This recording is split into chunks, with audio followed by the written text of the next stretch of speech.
All right, so mutual funds, huh? Looks like you've sent over a whole stack of articles, some research papers, even some videos on this robbit.ai thing. Yeah, it's a lot to unpack. You're right about that. A lot. I mean, we've got everything here from, you know, those Morningstar ratings everyone talks about to like full-on AI and how that's shaking things up. And your interest in robbit.ai is spot on. They're doing some really innovative work. But where do we even start with all this? Well, they're decoding the strategies of these like top performing mutual funds. Okay. And then replicating them, get this, using ETFs. Using ETFs. Yeah, they're calling them exchange traded intelligent funds, or ETFs for short. ETFs, well, hold on. That sounds like straight out of a sci-fi movie or something. It's pretty cutting edge stuff. It is. So before we go too far down that rabbit hole, let's back up a sec. Sure. Back to basics. Yeah. You know those shiny Morningstar ratings that everyone seems to be chasing? Yeah. What's the deal with, relying on those? What's the problem there? Yes, the Morningstar Mirage. The Morningstar Mirage. It's so interesting how much weight those little stars, actually carry. Yeah, they're everywhere. Despite the fact that they're based solely on past performance. Hmm. Remember that Wall Street Journal article you sent, the Morningstar Mirage? Yeah. There was a study highlighted in there that found only 12% of five-star funds actually keep that rating over 5 years. Oh, wow. So, barely any? And get this, 10% of them end up with a one-star rating. So, wait, so the chances of that five-star fund staying, like a five-star fund, are basically the same as it, completely hanging. Pretty much. That's kind of wild. And this whole ratings chasing phenomena, it actually has some pretty serious consequences. Like what? Well, investors, they flock to these highly rated funds, Right. which inflates their value. Right. Only to end up disappointed, when the performance inevitably reverts back to the mean. Like what goes up must come down. Exactly.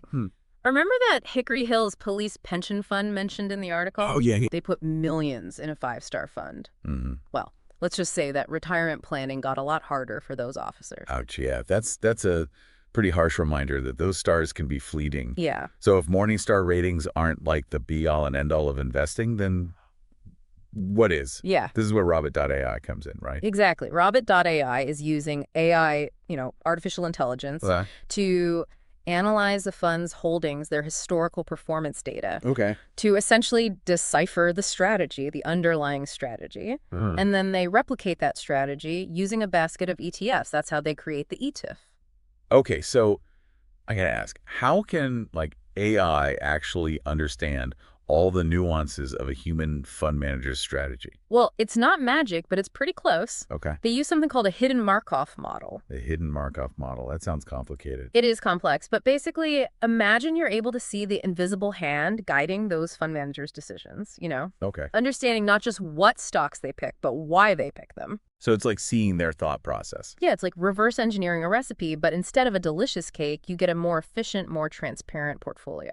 Okay, that makes sense. So instead of relying on subjective opinions or past performance, robbit.ai gives you a data-driven objective look under the hood of a mutual fund. Exactly. So it's all about the data. It is, and the results are very interesting. Well, let's see them, right? Seeing is believing. Right, so why don't we look at some specific examples from those videos you sent? Okay, yeah, let's see this AI in action. All right, let's start with American funds. American Mutual A, the ticker symbol is AMRMX. Okay. It's classified as U.S. large cap value equity. So those are big, well-established companies that the market thinks are undervalued. Right. So what did robbit.ai's analysis say about it? Well, the ETF for AMRMX, it's heavily weighted towards SPY, which tracks the S&P 500, and IEV, which focuses on European stocks. Oh, okay. So essentially, the fund is really leaning into large-cap U.S. stocks with a touch of European exposure. Gotcha. Okay, so what about the performance? How did it actually do?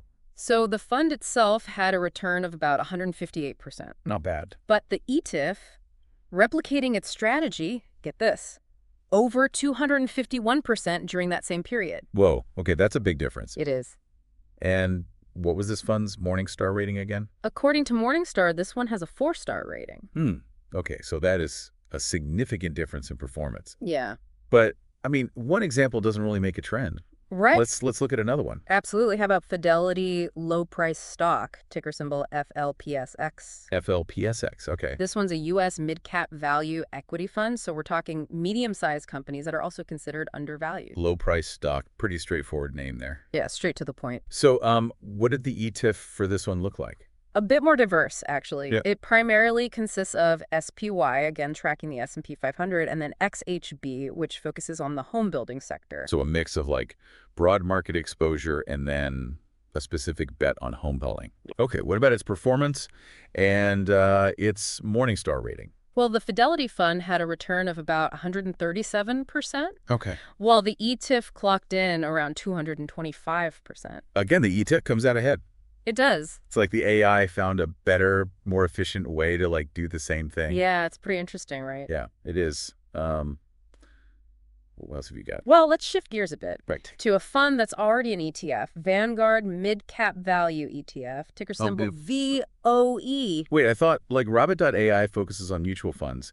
Can they even analyze an ETF? Absolutely. Even though it's an ETF, there's still a manager, a human, making decisions about what goes in that fund. Oh, okay. And robbit.ai, they can analyze those decisions and potentially create an even more efficient ETF. So even an ETS can be improved upon? Potentially, yeah. Okay, so what does the ETF for VOE look like? Primarily made up of IWR, which focuses on water resources, and Okay. XLY, representing the consumer discretionary sector. So a bet on essential resources and then stuff people want to buy. How did those stack up against each other? And what's VOE's rating? So VOE returned about 137%, Okay. while the ETF, mimicking its approach, achieved over 149%. So the ETF wins again. It does. And Morningstar. Gave VOE a 4-star rating. It's pretty amazing how robbit.ai can essentially like reverse engineer a fund strategy even when it's already an ETF. Yeah, it's pretty fascinating technology. This is like starting to feel like a bit of a pattern here. You're catching on. So, what else can we look at? Well, let's take a look at Metropolitan West Total Return Bond, ticker symbol MWTRX. MWTRX. Okay. This fund invests in U.S. intermediate term bonds, aiming for, total return. Okay, so now we're getting into bonds. We are. What did the ETF reveal about this fund's approach? The ETF replicating MWTRX leans heavily on IES, Okay. which tracks U.S. Treasury bonds, along with TLT, Another bond ETF. another U.S. Treasury bond ETF, yep, and then TIP, which focuses on inflation-protected bonds. So a mix of government bonds and some inflation protection. Right, a pretty standard approach for a total return bond strategy. Yeah, it makes sense. What about the performance and the Morningstar rating on this one? Well, MWTRX delivered a return of about 72%. Okay. And the ETF came in slightly higher at around 73%. Interesting. So even though it's like a tiny difference, Yeah. the AI still found a way to like edge it out a little bit. It did. And Morningstar Every star. gave MWTRX a coveted 5-star rating. Okay, so even a top-rated fund, according to Morningstar, Right. still has room for improvement, at least according to this. Essentially, yeah. This robbit.ai stuff is getting more and more interesting by the minute. It is, isn't it? It is. I'm hooked. Let's keep going. Yeah, absolutely. We've got more to explore. Let's move on to our next fund comparison. All right, let's do it. Okay, let's look at a classic, Vanguard Wellesley Income, ticker symbol VWIIX. VWIIX, okay. This one falls into the U.S. conservative balanced allocation category. So for people who are looking for a more conservative approach, Right. with a mix of stocks and bonds, exactly. What does the ETF tell us about how this one is put together? Well, it's more diverse. Okay. It includes bond ETFs like IEF, TLT, and TIPP, which Yeah. we've talked about, Yeah. but also stock ETFs like SPY and IVE, which tracks the S&P 500 value index.